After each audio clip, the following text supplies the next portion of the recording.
trở lại, xin trả lời, mai mốt anh về.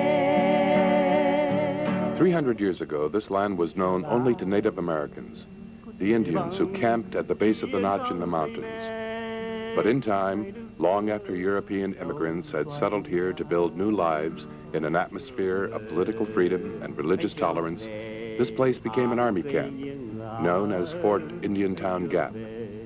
Today, there are new immigrants at Fort Indiantown Gap. They are refugees from Indochina, who suddenly were thrust from their homelands, many in fear of their lives. Some were forced to leave behind loved ones and wealth, perhaps for good. Interned here at this aging army camp in Pennsylvania and in other camps in Arkansas and California, they spend their days waiting for American sponsors and a chance to begin again. These strangers in a new land are a long way from home, both in miles and in culture. Waiting, they live in limbo, thinking about the old life and wondering about the new. The purpose of this program is to acquaint you with the refugees and their lives from the time of their arrival until now, and to examine the progress and the problems on the way to closing the gap.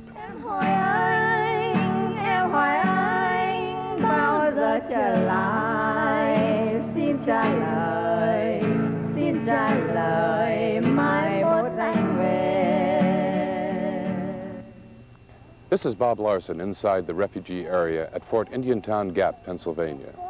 This spring, more than 120,000 refugees were evacuated from Vietnam and Cambodia and transported to military camps in California, Florida, Arkansas, and here in Pennsylvania. For more than 4 months, the refugees who have not yet found American sponsors have been confined to the areas defined by these white tapes. During the hot days this summer, even the nearby mountains were off limits to the refugees. And if sponsors aren't found, they will be trying to keep warm this winter in these uninsulated barracks. Although they share a common heritage and the plight of being strangers in a new land, the Indo-Chinese refugees are individuals who have come from a wide variety of backgrounds. Most of them are Vietnamese, some are Cambodian. Among them are sophisticated city dwellers and farmers and fishermen. Many are well educated and some are not. There are highly trained professionals among them, and some are soldiers who have known only fighting. There are old people and young, and more than half are children. How old are you? 5, thank you. No, 5 years old. 5 years old. How are you? 5, thank you. Good. What is your name? My name is Salamfur. You speak English very well. Win Hun Tri is a teacher and an architect.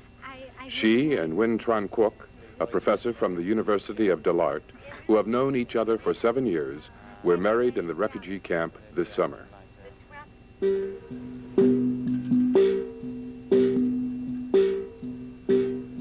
Tony To Han is a Montagnard. Educated in Europe and a former minister for minority affairs in Vietnam, he is trying to keep alive his cultural heritage.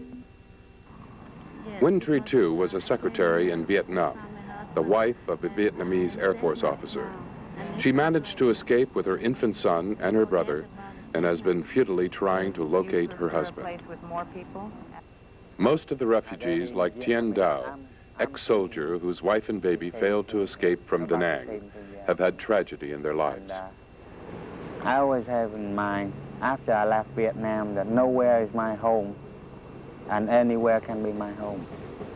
The Indo-Chinese are political refugees like the Cubans and Hungarians who arrived in the 50s and 60s, but politics seem unimportant indeed when contrasted to their human needs. The Indo-Chinese refugees are not a great number of people for this country to absorb when compared to other ethnic groups that have been assimilated. But the Indo-Chinese arrived all at one time, and they had no established groups of fellow countrymen here to receive them. Ethnically, they are quite alone. It's unique in one sense only that a substantial number of refugees, 130,000 of them, came to the United States within a very short period of time. 8 weeks, is that about it? And could not therefore be absorbed immediately into the mainstream of American life, but had to be taken to camps. the Vietnamese, they came a long way and into an entirely different world. Now, we had the Hungarian refugees, I was in Austria at the time, who came about 190,000, who came within 3 months over the border. But they were in Europe, and many had relatives and friends and families there, and it was much easier for them. But I think that you have to take into consideration the fact that there is no ethnic base for the Indo-Chinese refugees in this country. There was an Hungarian base and there was a Cuban base. And that's probably a pretty significant factor in not only the visibility, if you will, that sponsoring out Indo-Chinese refugees might have, but also probably addresses some of the difficulties that we might run across with that. When their countries fell, the refugees from Vietnam and Cambodia fled amidst confusion and fear. Some fled because they had been closely affiliated with Americans, and for some, already refugees in their own countries, the evacuation was the final push from their homelands. I suppose the propellants, if you will, about why they wanted to leave are varied. There were people in the government apparatus, of course, once the North Vietnamese took over, was very much in danger. There was a large intellectual community in the academic world and the media that were very much in danger because they had verbalized their political views quite extensively for a period of years. There were a great many people who worked for the U.S. government who, by the very nature of that association, felt that they were in some considerable jeopardy. And I think in the background of that, one has to establish the fact that a great many of these were people who had fled the North in the 50s and come on down to the South, escaping what they felt then was the communist threat, and who felt it only on a more intensive basis. So it's fear combined with a lot of other rational backups, if you will, that brought these people out. I know of only the 1 or 2 cases where force seemed to have been part of it. I think it was the case of 13 people who had been allegedly drugged and so on. But that's not what we're dealing with in the 130,000 people that are in the United States. Saigon fell in late April. People panicked in their attempts to flee. I was besieged every day, both at the office. When I went home, there were families waiting for me, some of whom I knew and some who were strange to me. And when I would wake up for breakfast before going off to work, the guard from the house would come in and tell me about another 20 families who had come in, and they had one plea to get out. I would only have to guess, but it would be in the magnitude, in my judgment, of perhaps as many as 750,000 to 1 million who would have wanted to come out if it was possible to take them out. They want to get away from the war. I mean, you know, all these years of war, 32 years, you know, they were afraid from they were children. And as the war came near, they wanted to get away. On April 18th, while evacuations were taking place, President Ford announced that 12 federal agencies would coordinate and form an interagency task force on refugees from Indochina. The military mobilized special units trained to handle disasters, to organize camps and prepare housing for the refugees. The refugees were delivered to camps in the Philippines, Guam, and Wake. And after the grueling last legs of their journeys, there began the oft-repeated scene of weary refugees arriving by the plane loads at refugee camps in Fort Pendleton, California, Fort Chaffee, Arkansas, Eglin Air Force Base in Florida, and at Fort Indiantown Gap, Pennsylvania. Then began the long hours of being processed, of temporarily settling in once more, and of waiting. Guam was an expeditious thing. It had to be set up with tents, and the best we could do, the fastest means, which means we go in with tents and you know, the maximum amount of facilities. So it would be, by our standards, be somewhat, say, primitive. But talking with the refugees, they were there about anywhere from 10 to 20 days, and then they were moved on to one of the camps in the States where they had the accommodations that they have here, the hard, the barracks with the mess halls and all. So as talking to some, they said this is really great because coming out of Vietnam, they came out on a barge to some island where they had nothing. They went to Guam where they had tents, and then they came here to Indiantown Gap where they had a very nice place to stay. I've been in 2 camps, in Camp Fort Chaffee and here in Indiantown. And I was very much surprised and how everything was organized. I came here 12 days after it started, and I walked through the camp and I didn't believe my eyes that it could have been done that quickly. And what impressed me most was there was no noise. Anybody was shouting, in spite of the fact that it's a military camp.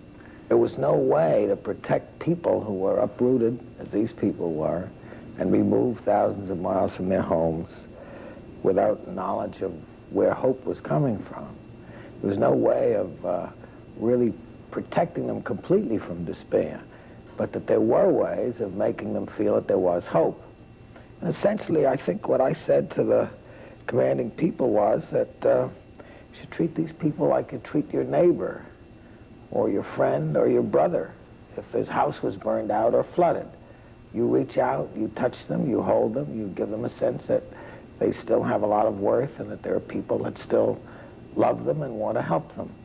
More than 3/4 of the refugees evacuated from Indochina now have been sponsored and have left the camps. The people who remain at the camps spend their days waiting and watching others leave for new homes. They wait to be called for an interview, hoping for a sponsor, and they worry about life on the outside.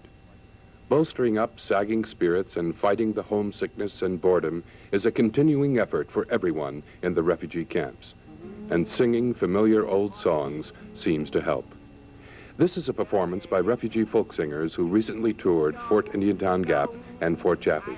Đánh nhau, cô chú đánh nhau vợ đầu. Ôi thằng bé nào mà không hoảng sợ. Thế rồi nghe mợ trả lại buồn câu. Xin hòa với nhau, câu đây cô chú. Câu đây cô chú, buồn câu trà chú. Tu trà anh, quả chanh trà chị. Quả thị trà ba, con gà trà ông, buồn câu trà chú tu trà anh, quả chanh trà chị, quả thị trà ba, con gà trà ông, nghe không chú bé lấy lại con cung, chú bé lấy lại con cơm, giữ chặt con cơm, chú bé giữ chặt con cơm, la la la la la la la la la la la. La la la la la la la la la la. Thứ nhất là để nối lại cái sự giao cảm giữa người Việt chúng ta sau 4 tháng bị dao động. Tham Duy, a Vietnamese songwriter who performed with his wife and daughter, talked to the audience about reconciliation and adjustment. And singer Con Lee urged the refugees not to forget Vietnam and their heritage. A fan of Con Lee's when he worked in Vietnam, Rich Fuller, now a caseworker with the International Rescue Committee, joined in the entertainment. That I'd like to do is called A Mother's Heritage, which is also written by Trinh Công Shug. It was sung by many children in Vietnam and was even on TV during a recording in one of the C-141s that brought some of the refugees here. It capsulizes the history of Vietnam in 3 short verses.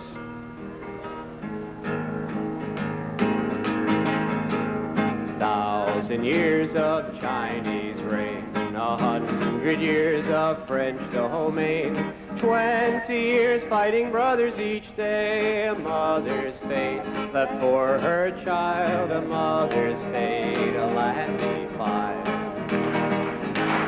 1,000 years of Chinese reign, 100 years of French domain, 20 years fighting brothers each day, a mother's fate, bones left to dry, engraved that fill a mountain high.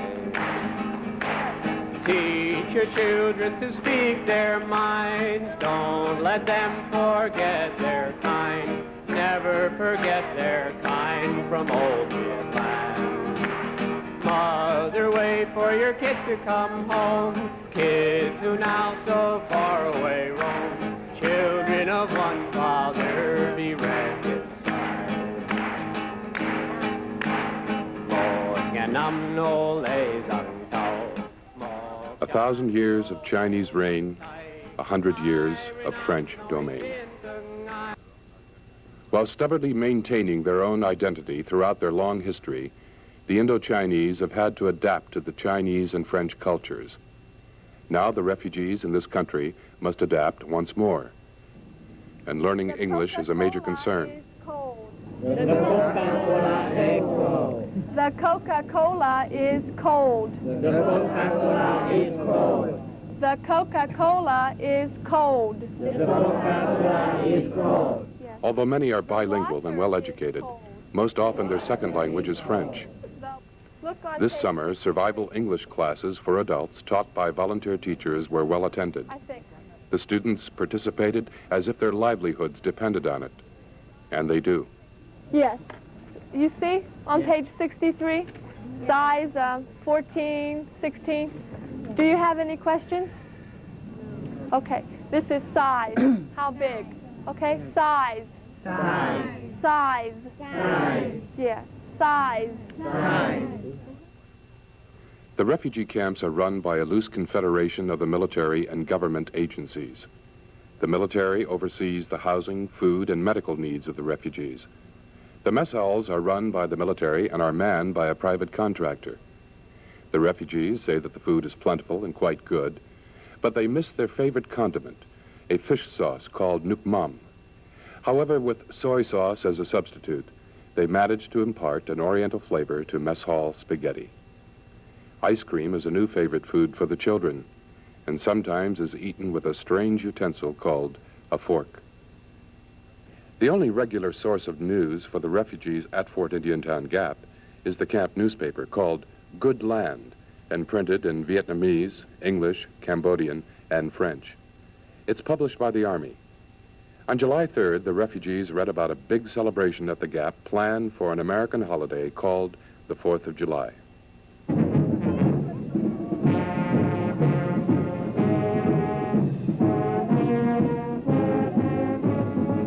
The day was warm and the band was brassy, and about the only thing missing from the celebration were fireworks and speeches by politicians running for office.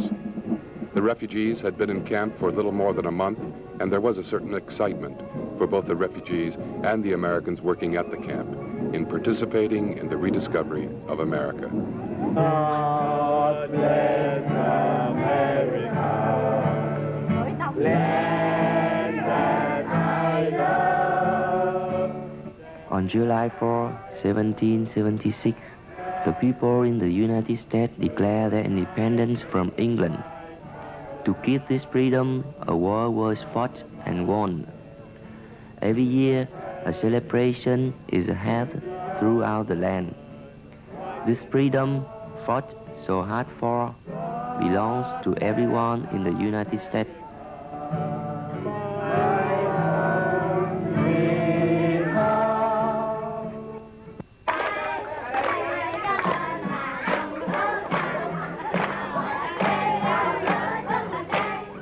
Some of the refugees added a new dimension to the American Independence Day celebration with their own impromptu songs and games.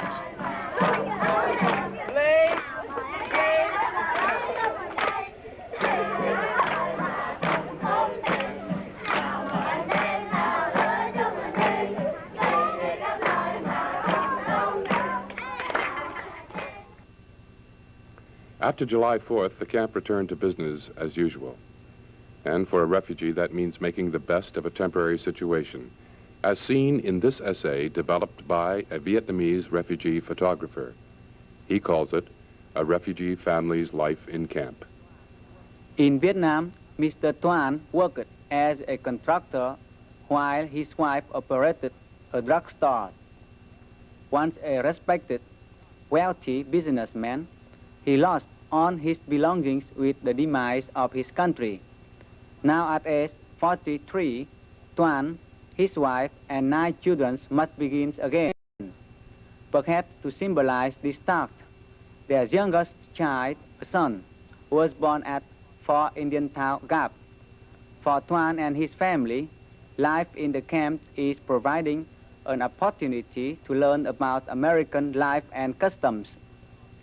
In an attempt to make use of their free time, Mr. Thoan and his oldest son volunteered to work at the locator service managed by the Red Cross. After attending classes, the children often placed on the grass with toys collected by the Salvation Army and the Red Cross. On weekends, Thoan's family is often invited to the visitor center to meet relatives and friends. Nearby community donate candies and pastries and sometimes even toys for the children. Although basic supplies are provided by the camp, the Thoan's family also supped at the PX. Every evening at 4, most of the family attends Mass at the area chapel in the camp. On Assumption Day, one of Thoan's daughters received confirmation at a Mass celebrated by Cardinal Cook. It was the first time they saw a cardinal. Because he is a devout Catholic, Mr. Thoan chose the United States Catholic Conference for matching sponsors. The Thoan stands before a new life thanks to the generosity of the American people. They have been sponsored and now are settled in Terre Haute, Indiana, and look forward to a bright future. Although academic classes now are in session for the refugee children remaining in the camps, summer activities for children were recreational and staffed in many cases by both American and refugee volunteers. How did you two meet? Well, one day I was out here with about 150 kids without an interpreter and trying to get something organized with the kids, and no one understood what I was saying, and I didn't understand what they were saying, so Ma came over and offered to help. And what did you do? How did you help? I just come over and says, yeah, I'm going to help you. Then we make friends from that on. And that was the start of your friendship, right? Yes. And have you found out that you have certain things in common? What do you have in common? We found out that we can really talk a lot together. Every lunch hour I spend up, you know, talking with her. We talk about... To my apartment. To her apartment. Barracks. We talk about her family and my family and about her kids. And she was a school teacher in Vietnam. Oh, what grade did you teach? The 5th grade. And where are you teaching now? I still have 1 year left at University of Wisconsin in Madison. And what's going to happen after the summer's over? I want to go with Connie. Do you have it all arranged? Yes. Well, my parents are still sending in a sponsorship form, but they will be sponsored by my parents and then living with me in Madison. And your parents live where? Wausau, Wisconsin. So you're going to go back to school at the University of Wisconsin, and you're going to go with Connie. Yeah. And how many people are going with you? 4. My husband and my 2 little kids. And what are you going to do in Wisconsin? I'm looking for Connie. Going to help me that. So you're going to be a busy family group this year. What have you found out about one another? What have you found out about American customs from Connie? Many of them, I think, but it's more same as Vietnamese custom. Do you think the two of you will be friends for the rest of your lives? For sure. Have you had a fight? Ma, what are you... Not yet. Have you had a disagreement? No. Well, I think Connie is a very good friend of mine, but I try best I can, because she treats me very nice. Ma treats me very nice. That's what friendship's all about. And at Fort Indiantown Gap, more than one visitor found himself surrounded with and enchanted by the children. Charlie Mitchie. Cameo. Rumpelstinkle. Pumpernickel. Whoop Bam. Zip Bam. Farley Mitchie. Cameo.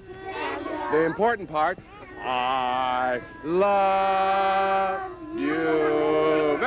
It's difficult to generalize about so large a group of people, but those who have come to know the Indo-Chinese, some during years of association and others only recently, have arrived at their own conclusions. These groups, I think, will be an asset to any country, because they are willing to work, they are hardworking, they are very intelligent, and can stand a lot of difficulties if they are being helped. Vietnamese are similar to us in their feelings, the feelings they have towards people they love, feelings they have about the world, being happy, afraid. The fundamental things about human life are as true of the Vietnamese as they are of us. The 8 months I was there convinced me that they are indeed what they've been described as being, a very remarkably resourceful and resilient people. They are adaptable. One day is for joy, one day is for pain, one day is for peace, one day is insane.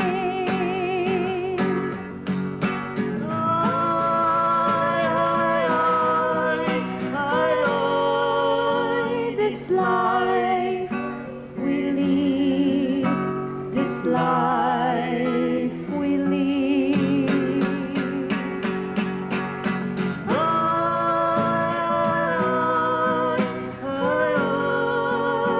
This life we lead, this life we lead.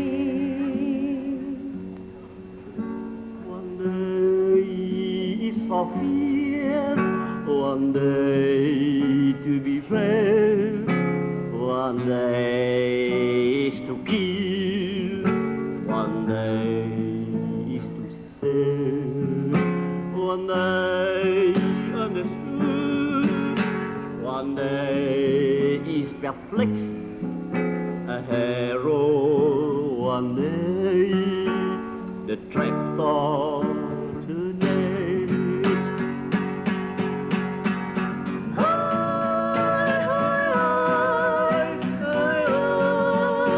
This life we live, this life we live.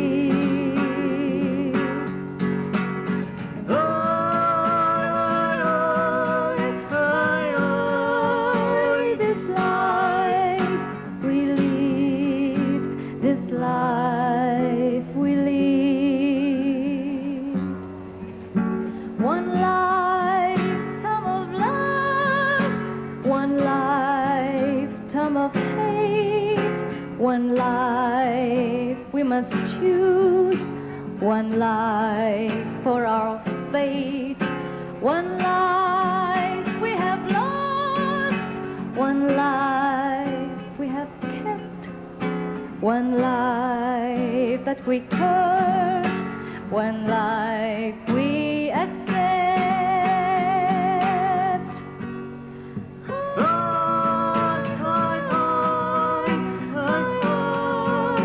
This life we live, this life we live.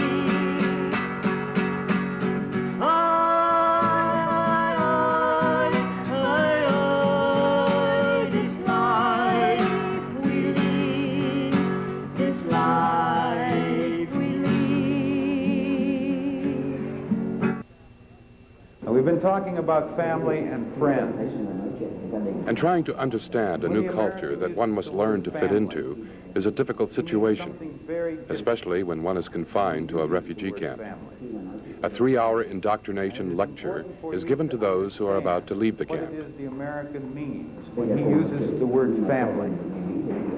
If I ask you who is in your family, you will begin by talking of the grandparents, the old people who are part of the family. And you will then also talk about the mother and the father. There will be children in the family, of course, and there may be more than 2 children, but we will represent the children here with only 2 children. There will also be in your family older brothers, older sisters, and their children.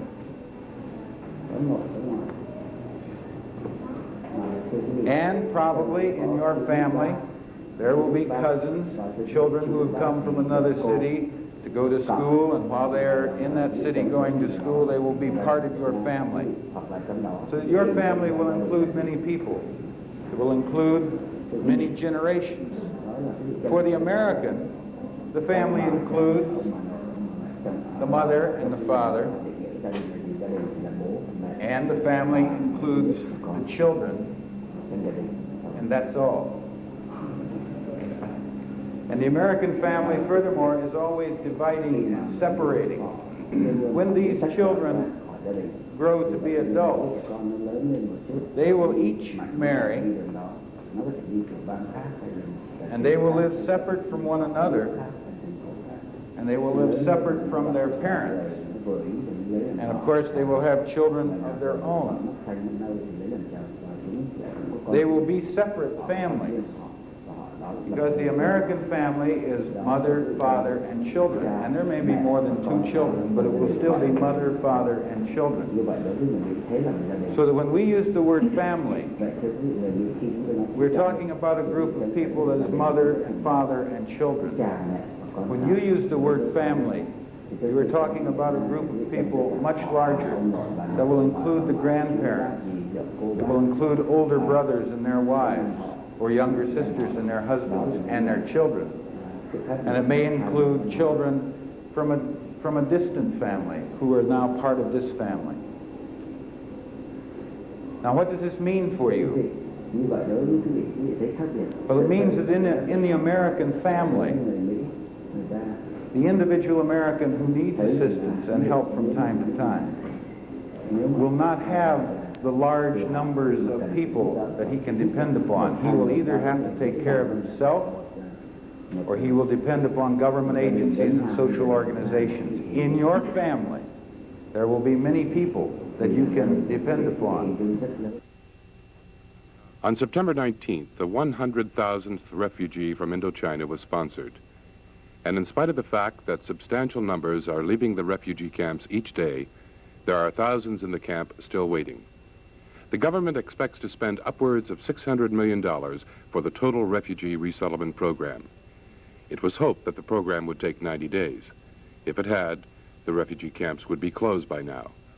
But the blending of one culture with that of another to the benefit of both takes more than money, more than good administration, and more than 90 days. The key to the resettlement program is finding American sponsors, individuals or groups who are willing to provide moral support, housing, food, and jobs for the refugees until they can become self-sufficient. And the keys to finding sponsors are the voluntary agencies called VOLAGs. They are private organizations, most of whom have been in the business of resettling refugees for years. It's essentially the same group of voluntary organizations which traditionally have handled refugee resettlement in the United States for better or worse, but that's the group that has been not entrusted, but has been the channel for this type of work for at least 30 years now, if you start with 45 or 40 years, if you start with Germany in 1933. And that was therefore a natural for the government to turn to. There was just there was no competition. A volunteer agency gets $500 from the government for each refugee placed. Each agency works independently, and what it does with the money is a matter of choice. Most use a portion of the money to pay caseworkers to interview and match sponsors and refugees. Some give part of the money to sponsors, others give some to refugees. What is left over is to be saved in case of sponsorship breakdown. At first glance, the $500 might appear to be a bounty, but the heads of agencies, in testifying before the House Subcommittee on Immigration, said in July that it costs much more than $500 to place a refugee. The General Accounting Office verified that the $500 amount is a firm figure. Because the Indo-Chinese came all at one time and have no established groups to receive them, their situation is somewhat different from that of previous refugees. For other groups, all of them without exception, sponsorship in the legal sense that there must be somebody in the person or organization that requests that this person or this group be admitted to the United States. Right. It's necessary. It's part of the Immigration and Nationality Act. It's part of the structure of immigration to the United States. This group differs. These people were brought here by the United States government. It was public policy to help these people come here. They needed no sponsors to get here. And the word sponsorship for this group has a different meaning. It means people or organizations ready to help them move out of a camp situation into a normal human existence. But there's still the same legal requirement.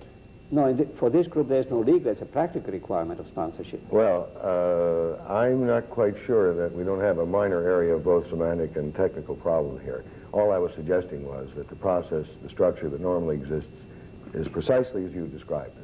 A group or individual requesting that a person be permitted to come. That is the requirement of the law. These people have come in effect not with that requirement being waived, but deferred. They've come first, and then we technically execute the sponsorship. Well, to make it lively, it's not so. All right. It's just not so. There is no legal requirement for any sponsorship for this group. They were brought in by the United States government, matter of public policy. That's correct. And anything that's being done is not done as a legal requirement, because it's very simple. Suppose nobody were to come forward to resettle these people. Yes. What would you do? Despite the disagreement about how and why they are here, the fact remains that the immediate future of the Indo-Chinese depends upon the concern of private citizens. It's hard to give someone a picture of total responsibility for someone and not frighten them, and yet we need to explain it in that way. On the other hand, these people are very willing to do what they need to do to adjust to life in the United States, and so the responsibility really is a minimal one. If someone gets a job and a place to live, those are the two major things that need to be accomplished. People who volunteer to be sponsors need to feel a real responsibility, but you don't sign on the dotted line and sign away your life and your children's education, but you must feel committed, and it's more moral than legal. If a family has a severe medical problem and that the insurance they were able to get for the people will not cover, the government will stand behind that kind of situation, although they have attempted and have done a very nice job in communicating that. Let's not teach these people to use government funding or to go on welfare from the very beginning. It's not frightening. It need not be a frightening kind of thing. Money-wise, I don't know that I could put a figure and say, now, if you take a family of 4, this is about what it will cost you. It's much lower than if you took an American family of 4. That I can tell you. What's the first step that I take if I'm interested in sponsoring an Indo-Chinese refugee? Well, the first step is to make your offer of sponsorship to one of these voluntary agencies which handle the resettlement of all the refugees. And you can do that by writing to them at the camp which is nearest to you, or by contacting the local chapter of the American Red Cross, or by going through your clergyman or other community group which may be aware of the resettlement program in the area. Now, I have an advantage. I live here in Pennsylvania, so I can visit the Gap, but what about those who live elsewhere in the country and who are interested? Do they follow the same procedure? Yeah, this can be handled by letter and telephone. Of course, visits are encouraged wherever possible, but they're not always possible. So if you just write a letter to one of the voluntary agencies detailing the kind of sponsorship you're offering, the kind of refugee you want to assist, size of family, areas in which you may be able to find jobs for them, the English skills that you require, if you're employing them, what kind of wages and fringe benefits, as detailed as possible to the voluntary agency, which will then get in contact with you. Do I have a moral or a legal obligation, or both? Moral. It's not a legal obligation, sponsorship. It's purely moral. How long does that relationship continue? That continues until, and this is sort of where the moral obligation comes into it, until you honestly feel that the refugee family has become self-sufficient within the community, entirely absorbed, self-sufficient. We hope, of course, that there'll be a continuing friendship relationship, but we want them on their own and independent as soon as possible. A dependency does no one any good. Sponsorship is geared towards making the refugee independent. The volunteer agency's first responsibility is to the refugee who, upon arrival, chose that agency to find a sponsor. Then the agency interviews the refugee in order to determine his abilities and needs. Here, Nan Borton of the International Rescue Committee interviews Win Tree Tu, who with her younger brother and infant son escaped during the evacuation. Mrs. Tu's husband, a Vietnamese Air Force officer, planned to follow. but so far she has been unable to locate him. She fears that they have been separated permanently and has realized that it is up to her to support her brother and infant son. Possible sponsorship for you nearby. I need to know a little more about your brother. How old is he? He's 26 years old. How is his English? He can speak English a little. Very much. Speaks a little English. Okay. And what about his work experience? What kind of jobs can he do? While he studied in high school, he studied basics to radio repairing basics. Did you, of course, you were secretary for the United States government for a number of years, so... Yes, 7 years. 7 years. And you had the language differential? The language proficiency? Yes. English proficiency. Oh, by the way, I think that now it is possible to write letters to Vietnam. If you want to try that, I can... Yes, I would like to write a letter to Vietnam to find out what my family is. But the problem is we are afraid that if the receiver have a problem when they receive letter from the U.S. Well, there is a man here from the United Nations. We can check with him and see what his advice is, because he'd be able to give us the best information. I'll make a note of that if Mr. Min gives me my pen back.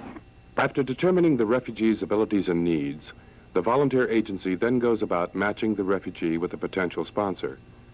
Most matching between sponsors and refugees is done by phone, but if possible, potential sponsors are encouraged to come to the refugee camp for a meeting before the final sponsorship agreement is made. Refugees, as well as sponsors, have the right of refusal, and some refugees are reluctant to leave the camp. At Indiantown Gap, however, the refugee no longer is permitted to turn down more than 2 sponsorship offers unless there is a medical or family reason. We just very recently sent some Vietnamese into the camp, people who have been resettled but who are trained in social research, to do an attitudinal sample for us. And they came out extremely surprised that they ran into practically no cases of somebody who said, gee, this is just fine for me. That the overwhelming number of people at Fort Indiantown Gap had to have one basic question answered. When do I get out? And then the second one, who's my sponsor, and so on. I think you could almost say that what you've got there is a combination of boredom. You can't really occupy the full day of an adult, even with the programs that we have brought in, including recreational programs, of course. And secondly, apprehension. The apprehension has to do with how soon do I get out? Who is my sponsor? The difficulty with the camp, if they stay too long, they feel at home there. That's their home. And they're afraid to go out into a new society which they do not know. For most of the refugees, getting a job, any job, is a major concern, especially in the present depressed economy. In Vietnam, I can teach. I can take a job in the library, but right now I don't know yet. And I hope right now for 2 or 2 years I can take any job.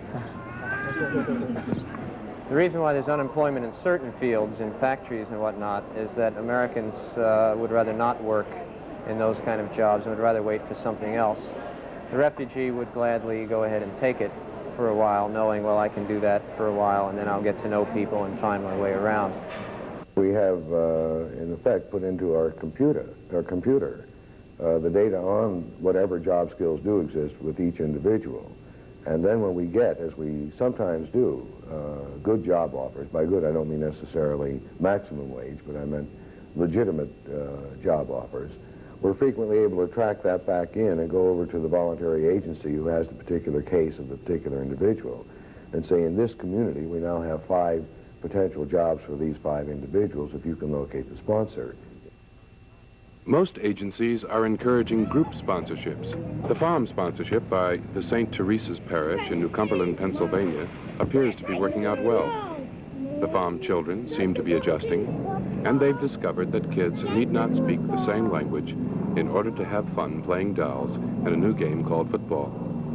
They live in a frame house owned by the church and adjacent to the parish house and the parochial school where the children have been enrolled. The family fled from Laos, where Joe worked for 17 years for the American Embassy as an administrative assistant. For the time being, he is working for the church, helping to maintain the grounds and buildings. His wife, Mary Ann, is learning to cook American style for the parish priests. In addition to the Pham family, other Vietnamese now are living in the New Cumberland area. Individuals in the St. Teresa's Parish have sponsored 2 additional families, and the school is used as a clearinghouse for donated clothing and furniture. The parishioners are enthusiastic about the sponsorship, and their welcome to the Phams has been warm. One of the church members, Mary Danish, is Mrs. Pham's cooking coach. Show her the meat, whatever has to be prepared, and show her the potatoes and point to the different pots and pans and proceed to make it. And she watches me and she helps me, and she learns very well. I can say that we are very happy to be here in New Cumberland, especially in St. Teresa's Parish. And we found that most of the people in this parish, they are very nice people. I can say wonderful people, yes. And they keep the directories, keeping sending people to visit us, all the time. And we got a visitor every day. Not all sponsorships have been as successful as the Phams. Tien Dao, an ex-soldier, homesick and missing his wife and son who failed to escape from Da Nang, is one who is included in the sponsorship breakdown statistics. He was sponsored by a church in Sacramento, California. But after unsuccessfully trying to find a job, he left and returned to Pennsylvania. Refugees, once sponsored, are not allowed to re-enter the camps. Tien, however, lived near the camp and worked as a Red Cross volunteer interpreter while job hunting. He now has found a job as a radar technician in Mechanicsburg, Pennsylvania. His heart, however, is still in Vietnam. Why did you leave? Did you feel that you would be killed if you didn't leave? As I saw many other soldiers being killed, I wouldn't believe they would save me.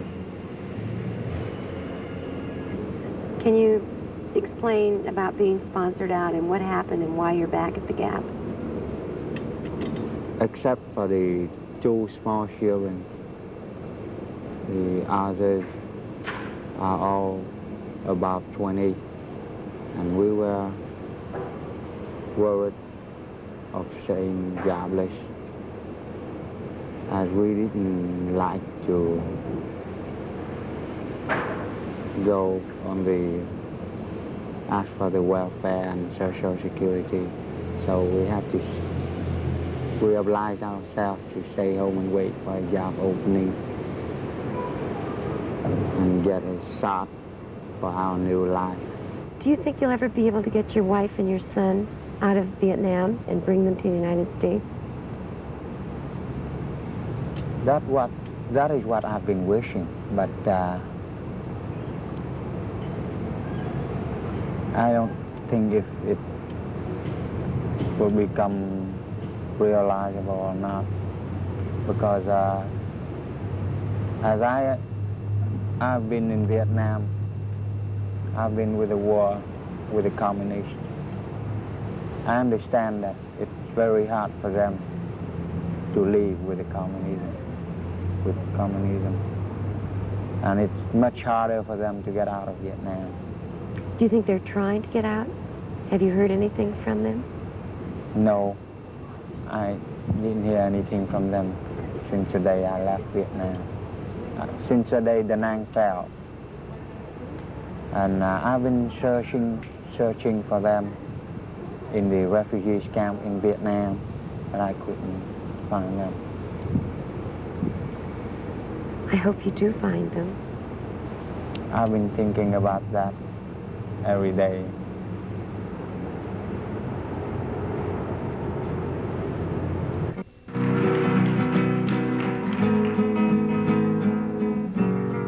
Tôi có người yêu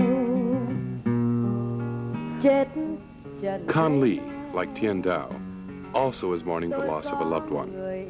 She told the audience that only a few days before she had heard that her beloved, a lieutenant colonel in the Vietnamese army, had been killed.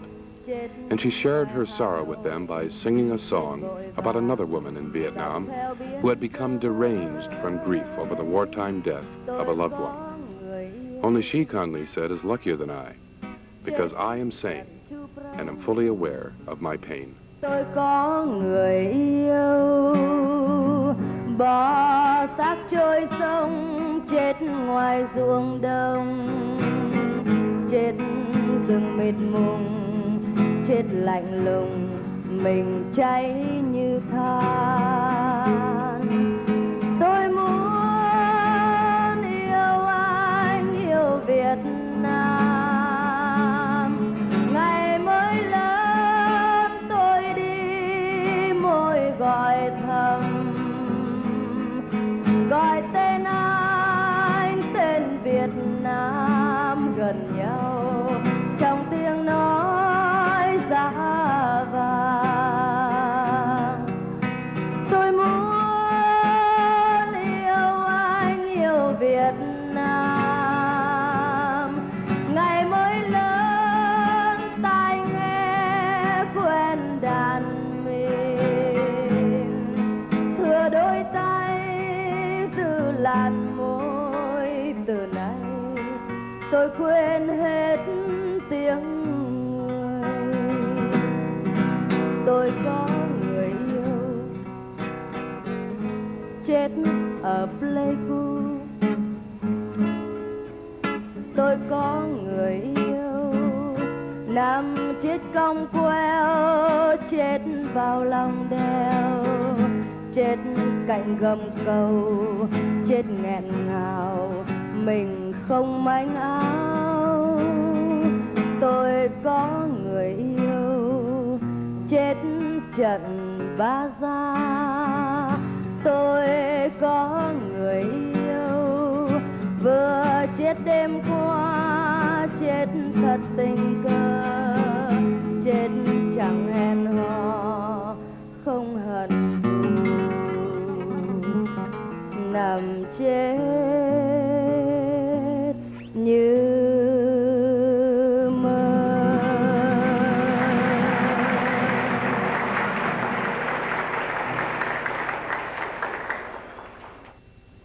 There are many in the camps who have been separated from loved ones. Some have decided that they would rather go back than face a life alone. There are 2,000 people currently on Guam who have so far opted to be repatriated, but of course the Vietnamese government has now permitted them back in. As a ballpark guess, if the doors were to be opened, I would say the range would be between 8,000 and 15,000 additional who would choose to go back. We registered the people who wants to go back, and we naturally see why they want to go back. And this is always, I must say, for family reasons. They have left their wives and children back in Vietnam, and they naturally are worried about them. 5 months have passed since the evacuation of the refugees from Indochina, and the atmosphere of the refugee camp has changed since last summer. There are fewer people now. The days are shorter, the nights are colder, and the children somehow seem more anxious.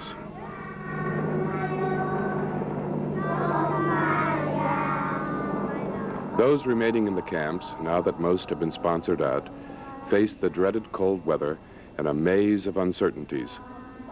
And those that remain fall into certain categories. One is the large number of single men who have not yet found sponsors. Large families are also among those left in the camps. There are others at the camps with special problems. Some are very old, and some are children whose parents are still in Vietnam. Not orphans, they cannot be adopted, and foster homes must be found for them. No Tien Hue is 18 years old and very much alone. He expresses his despair in a mural he calls From Dust to Dust.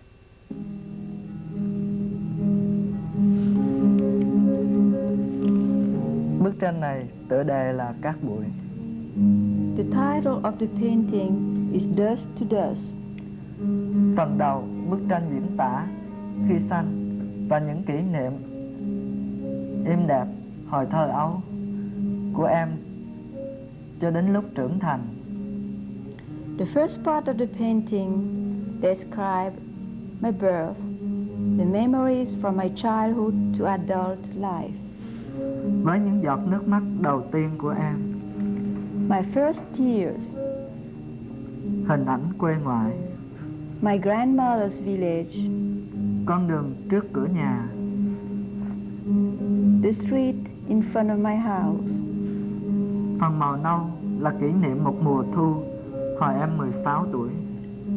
The brown part represents one autumn. I was 16 years old then. Với người con gái đầu tiên trong đời em, The first girl of my life. Rồi những kỷ niệm đó bị ngưng bởi chiến tranh. Then all those memories were stopped by the war. Và tất cả những kỷ niệm đó được đóng kín trong một quan tài không người chôn. And all those memories are locked away as if they were in a casket that stays unburied and still locked. Phần cuối. The last part of the painting Là còn lại một mình em trơ trụi như một cành cây trong sương mù. And I'm left alone like a bare branch of the tree in the fog. Và ngày nào đó em sẽ chết như một loài côn trùng không tên tuổi. And one day I will die like an insect without a name. Rồi từ cát bụi em sẽ trở về với cát bụi. Then from dust I will return to dust.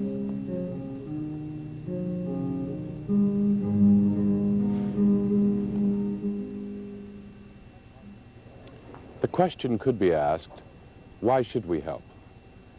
Why don't we help those Americans who have been living in need for decades and indeed even for centuries? There may be no answer but of the heart.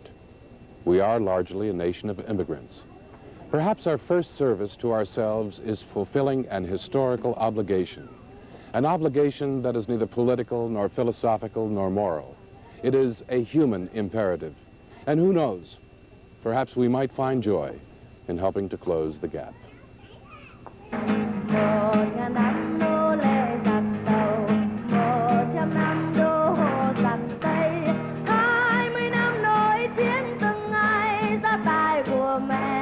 Rừng sương khô gia tài của mẹ, một núi đầy mồ dạy cho con.